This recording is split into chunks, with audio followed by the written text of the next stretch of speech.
Hello friends, welcome to एक education zone. Previous video में हमने डिस्कस किया था digestive system, human digestive system. हमने माउथ में माउथ में डाइजेशन देखा था। माउथ के हमने बक्कल कैविटी में बताया था क्या कौन कौन सी चीज़ें पाई जाती हैं, कैसे डाइजेशन होता है।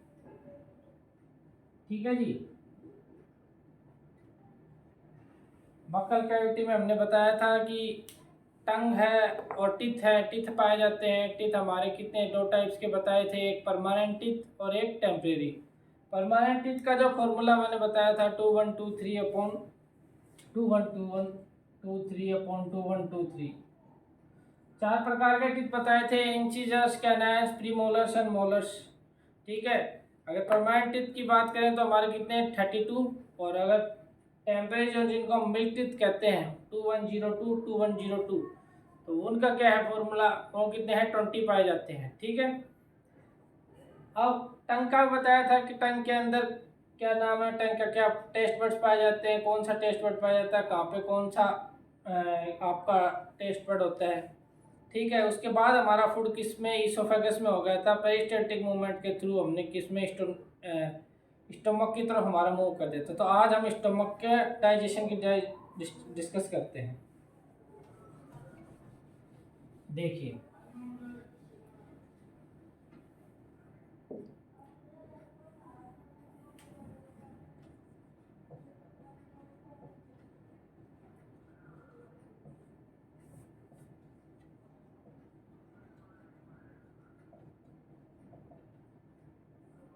Stomach digestion. देखो, स्टमक डाइजेशन से पहले मैं आपको एक ये चीज़ बताता हूँ कि हमारी एलिमेंट्री कैनाल जो है, एलिमेंट्री कैनाल माउथ से लेके एनस तक होती है। ठीक है। तो उसमें हमारा फूड ना, उसमें जो एलिमेंट्री कैनाल है उसमें 4 लेयर पाई जाती हैं स्टोमक के अंदर। कैसी, इसोफेगस में। इसोफेगस के बाद जब स्टोमक की बात करें तो उसमें 4 लेयर्स पाई जाती हैं। मैं वो 4 लेयर्स ड्रा कर रहा हूँ from outer to inner. Outer से बाहर से अंदर की तरफ जाते हैं तो उन लेयर का सीक्वेंस कैसा है वो भी बताता हूँ। फिर उसके बाद हम अपने स्टोमक में जाएंगे। जैसे पहली लेयर, मैं थोड़ा सा लेयर्स को डिफ्रेंशिएट करने के लिए उनके अंदर डिफरेंट वे पैटर्न में बढ़ा रहा हूँ। अभी सोचो सर, क्या ये ऐसी होती हैं?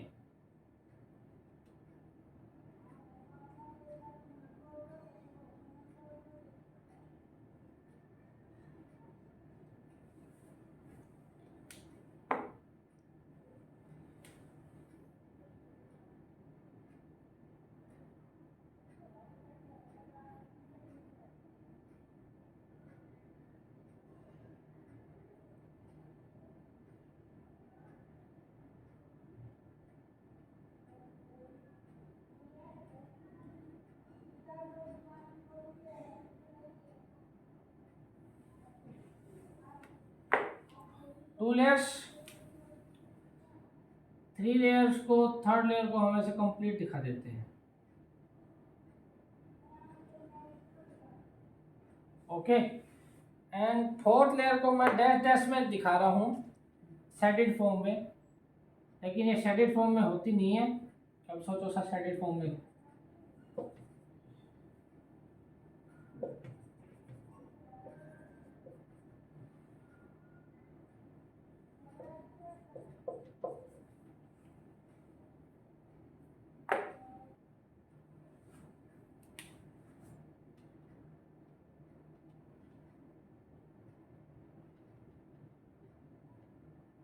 देखिए। अब देखिए जी, सबसे जो आउटर मोस्ट लेयर है, हम क्या करें, आउटर मोस्ट लेयर, आउटर से इनर की तरफ जाएंगे। सबसे आउटर मोस्ट लेयर कौन सी है? सेरोसा। ठीक है जी। उससे बाद जो हमारी जो इनर लेयर है, सेरोसा से इनर वाली लेयर है, वो कौन सी है? मस्कुलराइज। ठीक है जी। उसके बाद अगर बात करें इससे इनर मोस्ट लेयर, वो कौन सी है?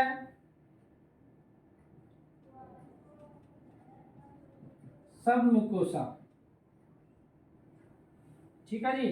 अब वो उससे सबसे इनर मोस्ट लेयर जो मैंने बनाई है वो कौन सी है? म्यूकोसा। ठीक है, 3 लेयर्स हैं फ्रॉम आउटर टू इनर। बात करें सबसे सेरोसा सबसे आउटर मोस्ट लेयर, फिर उसके बाद मस्कुलराइज,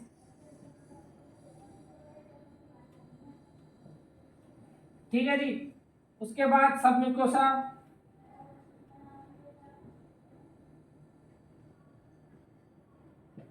और फिर म्यूकोसा लेयर। ये सबसे कौन सी है? ये कौन सी लेयर है? सबसे आउटर मोस्ट लेयर, और ये इनर मोस्ट लेयर।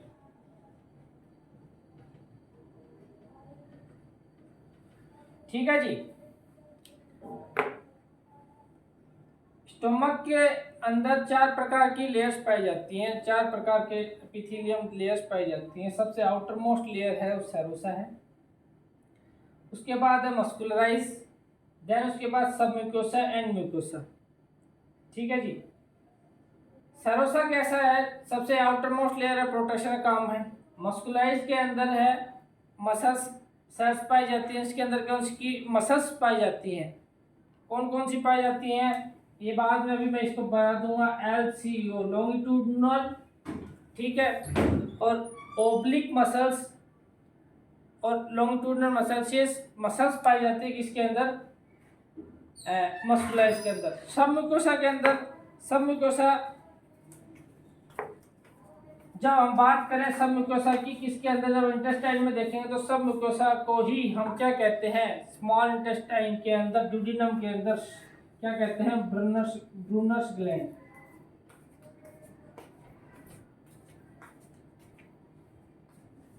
ठीक है जी। और म्यूकोसा जो लेयर है, अब स्टमक के अंदर जो म्यूकोसा की बात करें, ये क्या है? 3 प्रकार के गैस्ट्रिक जूस सिक्रेट करेगी। गैस्ट्रिक जूस कौन सिक्रेट करेगी इसके अंदर? स्टमक के अंदर गैस्ट्रिक जूस, गैस्ट्रिक जूस का सिक्रेशन कौन करेगी? म्यूकोसा लेयर करेगी। ठीक है, ये 3 लेयर्स हमने देख ली ना, सॉरी 4 लेयर देखी, उनका हमने डिफरेंशिएट बताया कैसे कैसे क्या है।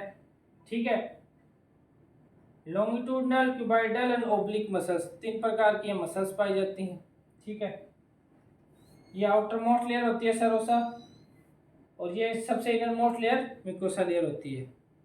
जो इनर मोस्ट लेयर जो म्यूकोसा है मैंने बताया वो क्या करती है? गैस्ट्रिक जूस का सिक्रेट करती है। वो क्या गैस्ट्रिक जूस में कौन कौन से जूस पाए जाएंगे, स्टोमक कैसे क्या है, अब उसका स्ट्रक्चर बनाते हैं। ठीक है, कर लो इसको नोट डाउन।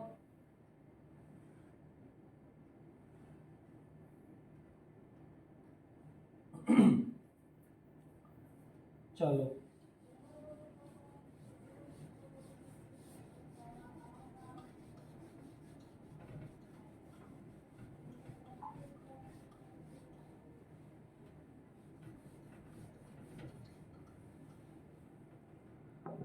अब देखो भाई,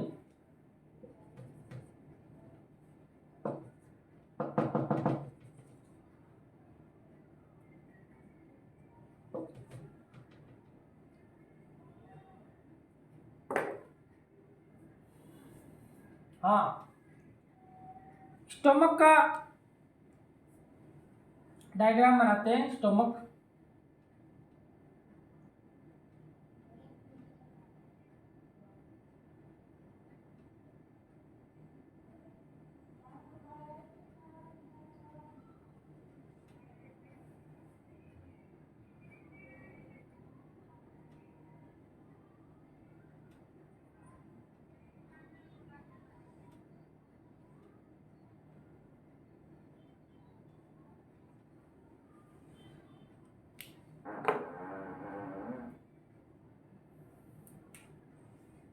ये देखिए, यहाँ एक स्पिस्टर पाया जाएगा, एक यहाँ स्पिस्टर पाया जाएगा, मतलब एक छल्ला, एक ओपनिंग पाई जाएगी। ठीक है, उसके बाद अगर हम बात करें इसका डिवीजन की बात करें तो हम इसको डिवाइड भी कर सकते हैं।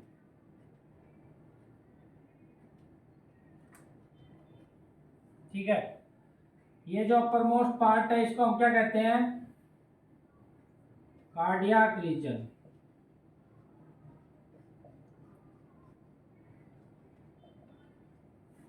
ठीक है, ये जो रीजन है मिडल पोर्शन, ये क्या है, फंडस।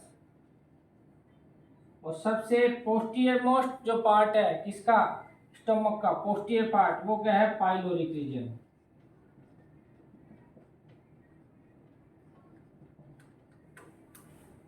ये जो कार्डियक रीजन के अंदर जो मैंने बताया कि स्फिंक्टर पाया जाता है, ओपनिंग पाई जाती है, इस ओपनिंग को क्या कहते हैं, कार्डियक रीजन को कनेक्ट कर रहा है इसोफेगस और कार्डियक को कनेक्ट कर रहा है, तो ये क्या है, कार्डियक स्फिंक्टर है।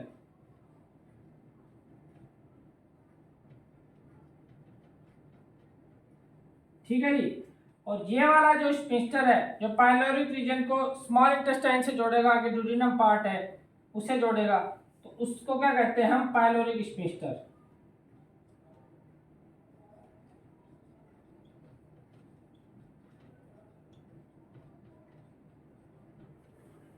ठीक, अब देखिए हम ये जो कार्डियक रीजन है इसको कार्डियक रीजन क्यों कह रहे हैं भाई, इसका क्या रीजन है, क्योंकि ये जो हमारा जो upper most anterior most part है, एंटीरियर बायोलॉजी में जो अपर जो आगे फ्रंट की जो पहले की चीज आ रही है उनको हम एंटीरियर और पोस्टीरियर से भी क्या करते हैं, डिनोट करते हैं। तो एंटीरियर जो पार्ट है स्टोमक का वो किसके कांटेक्ट में है, फर्स्ट ऑफ ऑल इसोफेगस। और इसोफेगस किसके कांटेक्ट में है, कहाँ से आ रही है, हार्ट के पीछे से निकल रही है वो। ठीक है, तो हार्ट हमारा जो कार्डियक है, हार्ट के अंदर कौन सी मसल्स पाती हैं, कार्डियक मसल्स पाई जाती हैं। तो इसीलिए जो ये जो हमारा यहाँ पे जो इसको नाम दिया गया है, जिनको इस यहाँ पे जो मसल्स पाई जाएंगी या जो जो एपिथेलियम है, तो वो क्या है, कार्डियक रीजन। इसी यहाँ पे फंडस और ये पाइलोरिक रीजन। अब बात करते हैं, मैंने कहा था गैस्ट्रिक जूस की। सबसे इनर मोस्ट जो लेयर है, इनर मोस्ट लेयर कौन सी है, म्यूकोसा। ये क्या सीक्रेट करेगी भाई, म्यूकोसा जो इनर मोस्ट लेयर है वो क्या करेगी, गैस्ट्रिक जूस सीक्रेट करेगी। ठीक है, ये गैस्ट्रिक जूस क्या काम करेगा, 3 प्रकार के सेल्स से सीक्रेट होता है गैस्ट्रिक जूस। देखिए कौन कौन सी सेल्स हैं, देखिए पहली अगर बात करें कौन सी सेल है, पीसीजेड। तीनों का अलग अलग नाम है, लेकिन नहीं, तीनों सेल्स का नाम अलग है लेकिन चीज प्रोवाइड क्या करें, सेम ही है। पीसीजेड स्टैंड्स फॉर, ये किसको स्टैंड कर रही है, P stand for peptide cell. ठीक है, C stand for chief cell, और Z stand for zymogen, zymogen cells. ठीक है जी, 3 प्रकार की सेल्स हैं ना, 3 नहीं, एक ही प्रकार की सेल है, इनके अलग अलग नाम है, पेप्टाइड, चीफ और जाइमोजन। सेल एक ही है, पेप्टाइड सेल एक तरह से। ये क्या सीक्रेट कर रही है, 2 प्रकार के एंजाइम सीक्रेट करती है इनएक्टिव फॉर्म में। इनएक्टिव फॉर्म में 2 एंजाइम सीक्रेट करती है। देखिए पहला एंजाइम कौन सा है, पेप्सिनोजन, और दूसरा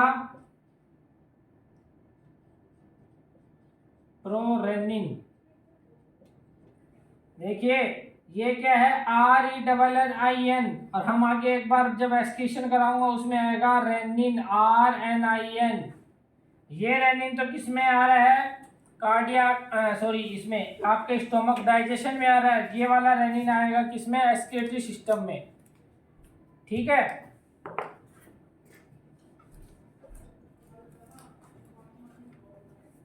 तो ये पीसीजेड सेल जो पेप्टाइड सेल्स है वो क्या है, 2 प्रकार की सिक्रेशन करता है, पेप्सिनोजन, प्रोरेनिन। ठीक है, और इसमें लाइपेज भी पाया जाएगा, अमाइलेज भी पाया जाएगा। बकल कैविटी में हमने स्टार्च का डाइजेशन स्टार्ट कर दिया था। जो कौन कर रहा था? स्टार्च का सलेवरी अमाइलेज कर रहा था, जो किसको ब्रेक डाउन करके स्टार्च को किस में तोड़ रहा था? माल्टोज में तोड़ रहा था। ठीक है। अब यहाँ पे पेप्टाइड सेल पेप्सिनोजन और प्रोरेनिन को ये कैसे है? इनएक्टिव फॉर्म में है। किस फॉर्म में है? ये दोनों ही इनएक्टिव, एक्टिव नहीं है ये अभी। ऐसा नहीं है कि आइए अभी सीक्रेट हो गया और अभी अपना फंक्शनिंग स्टार्ट कर देंगे, नहीं।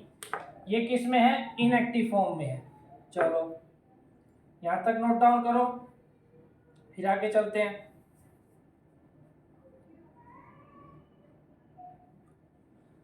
कर दूं अब? चलो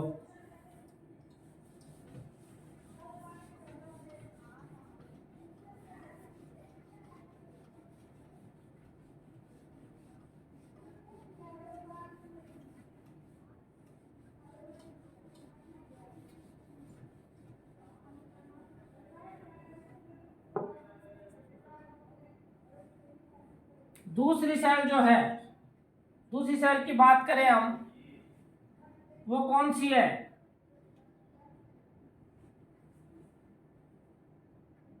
पैराइटल या ऑक्जेंटिक सेल, जो क्या सीक्रेट कर रही है? HCl, hydrochloric acid. ठीक है जी। उसके बाद जो थर्ड है, इसमें थर्ड सेल जो पाई जा रही है वो कौन सी है? M mucus cell, goblet cell और Mg से याद रख लो, ये सेल एक ही है। M stand for mucus cell और G stand for goblet cell.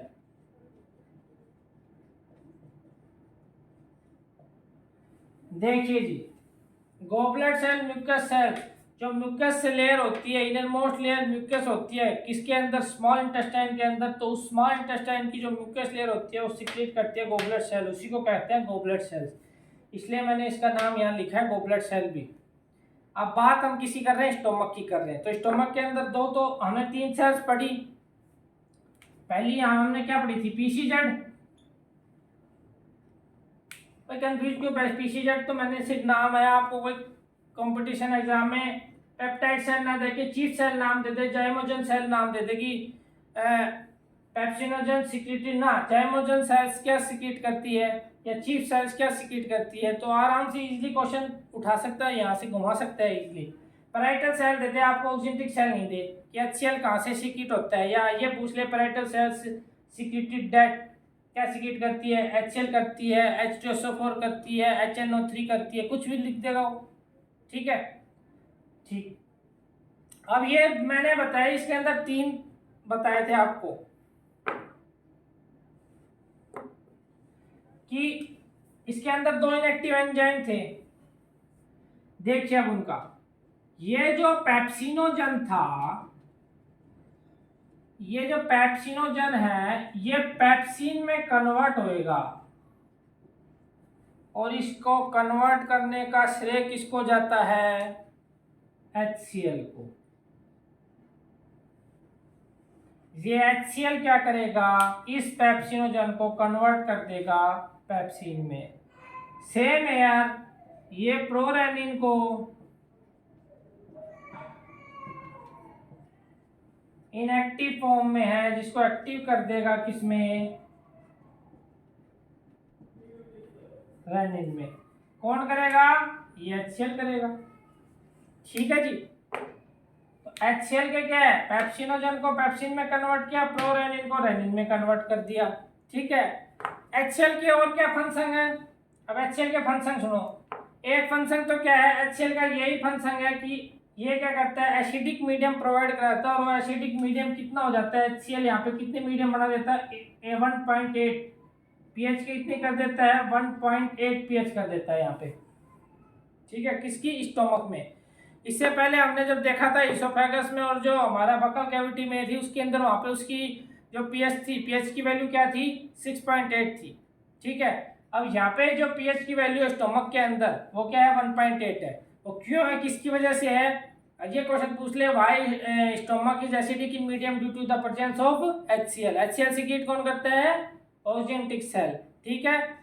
HCl का फंक्शन क्या है, पहला फंक्शन HCl इनएक्टिव एंजाइम्स को, दो इनएक्टिव एंजाइम है पेप्सिनोजन और प्रोरेनिन को एक्टिव फॉर्म में क्या करता है, रिलीज करता है पेप्सिन और रेनिन में। ठीक है।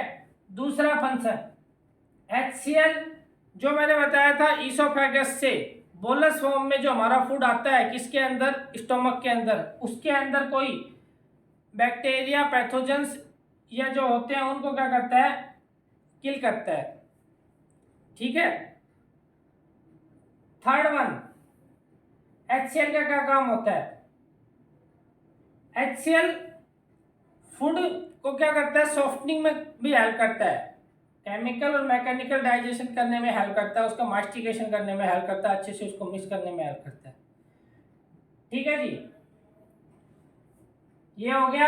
पीसीजेड बता दिया कि पीसीजेड में कौन सी सेल्स पाई जाती हैं, ऑक्जेंटिक सेल HCl का बता दिया। और म्यूकस सेल क्या सिक्रीट करती है, म्यूकस, और ये म्यूकस, अब ये बात है कि HCl सिक्रीट हो रहा है यहाँ पे, तो ये HCl आपकी जो इनर मोस्ट लेयर है स्टोमक की उसको क्या करेगा, इफेक्ट करेगा। उस इफेक्ट करेगा अगर ये है कि जो आपने अल्सर का नाम सुना होगा कि अल्सर हो जाता है, वो अल्सर किस कारण होता है, क्योंकि हमारे स्टोमक में क्या होता है, एसिडिक मीडियम होता है। तो अल्सर क्या है, ब्लिस्टर्स होते हैं, छाले एक तरह से हो जाते हैं हमारे पेट के अंदर। एक छाले होते हैं हमारे मुंह के अंदर और एक होते हैं छाले हमारे पेट के अंदर। छाले होने जिसके कारण गर्मी के कारण अल्सर बनता है, तो उसमें क्या है, एसिडिक मीडियम ज़्यादा बढ़ जाता है, उसके कारण ब्लिस्टर्स का फॉर्मेशन हो जाता है। ब्लिस्टर्स का किसके अंदर, हमारे स्टोमक के अंदर। और ब्लिस्टर्स फूटते हैं, अगर वो अंदर फूटते हैं करते हैं तो हमारी इनर मोस्ट लेयर को डैमेज करते हैं। इनर मोस्ट लेयर डैमेज पे म्यूकोस लेयर क्या हो जाती है, रिमूव हो जाती है, हट जाती है, जिसके कारण वो HCl भी अफेक्ट करता है उस लेयर के ऊपर। फिर हमें क्या ज़्यादा परेशानी होती है, ज़्यादा दिक्कत आ जाती है। ठीक है जी। तो ये म्यूकस लेयर जो है ये क्या करती है, प्रोटेक्ट करती है हमारी इनर मोस्ट लेयर को। इनर मोस्ट लेयर कौन सी है, म्यूकोसा लेयर। और वो म्यूकोसा लेयर ही क्या कर रही है, सीक्रेट कर रही है क्या, गैस्ट्रिक जूस। अब इसके स्टोमक के बारे में 3-4 पॉइंट्स नोट डाउन आप याद रखो, ये तो मैंने बताए।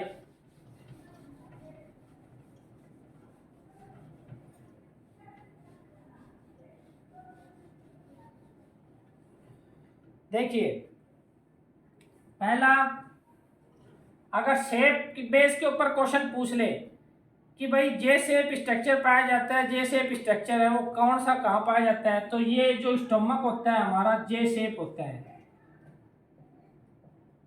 द स्ट्रक्चर ऑफ शेप मैंने अभी बनाया था ना यहाँ पे, ये ऐसा सा बनाया था।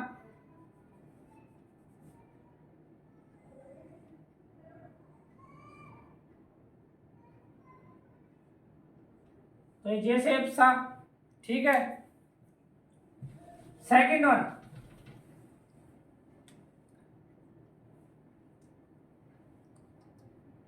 Starts chemical and mechanical digestion.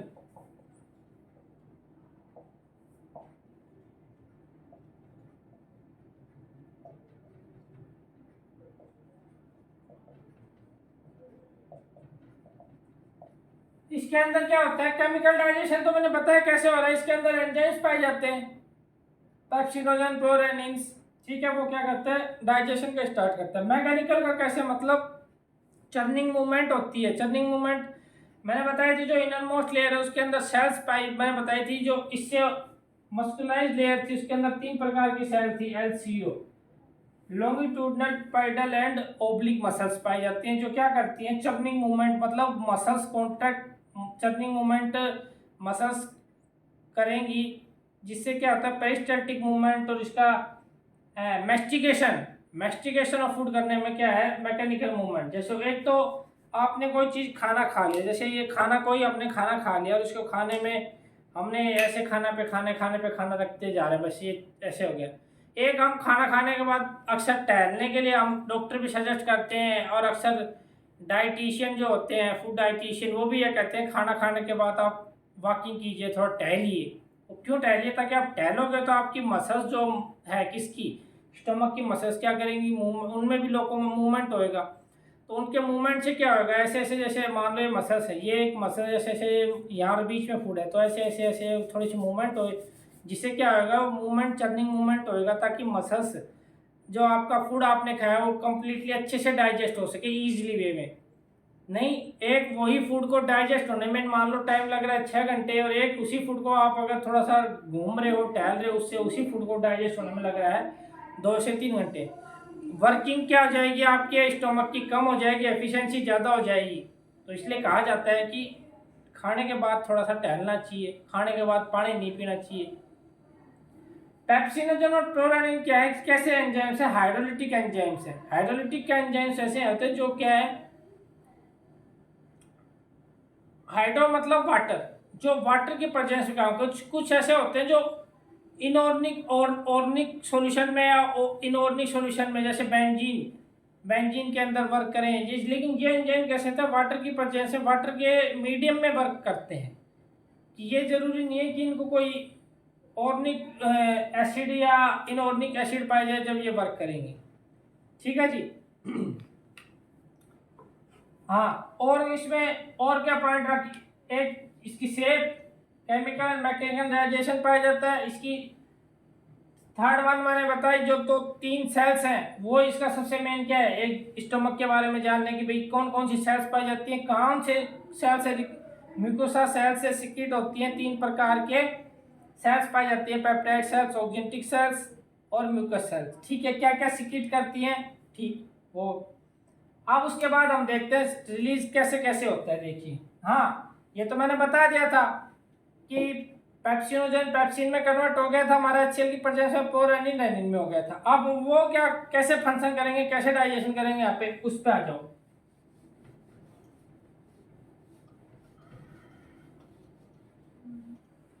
देखिए,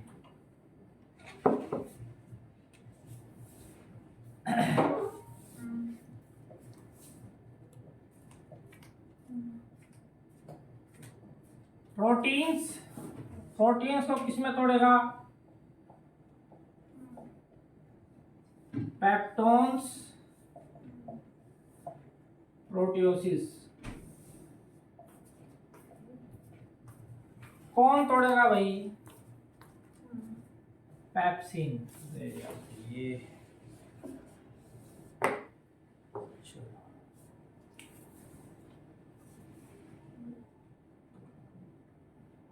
ठीक है जी। प्रोटीन्स को पेप्टोन्स और प्रोटियोसिस में कौन तोड़ देगा, पेप्सिन। ठीक है, अब कैजीन पे आते हैं।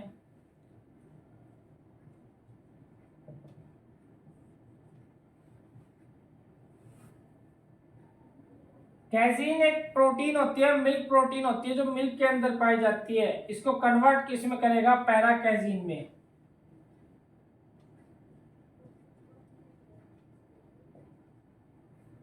और इसको कन्वर्ट कौन करेगा, रेनिन।